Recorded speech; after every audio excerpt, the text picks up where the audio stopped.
Hi guys! Welcome back to the bachelor girls. మీరు మామూలుగా విరిగిపోయిన పాలను ఏం చేస్తా ఉంటారు? పడేస్తా ఉంటారు కదా! ఈసారి పడేయకుండా నేను చెప్పినట్టు చేయండి. విరిగిపోయిన పాలని సన్న మంటతో పొయ్యి మీద పెట్టుకొని స్పూన్‌తో బాగా కలుపుతూ ఉండండి చిన్నగా. అది బాగా ఆహ్, అంత గడ్డలు గడ్డలుగా బాగా వచ్చేదాకా దాన్ని బాగా ఇట్లా స్టిర్ చేస్తా ఉండండి.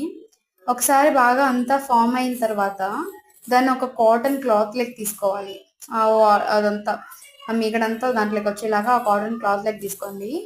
ఆ క్లాత్‌ని తీసుకున్న తర్వాత దాని పైన బాగా రౌండ్‌గా చేసేసి దానిపైన ఏదైనా బరువు పెట్టండి.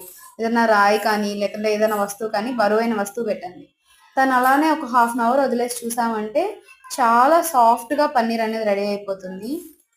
సరే గాయ్స్, మళ్ళొస్తాను. మీకు ఈ వీడియో నచ్చినట్లయితే సబ్స్క్రైబ్ చేసుకోండి.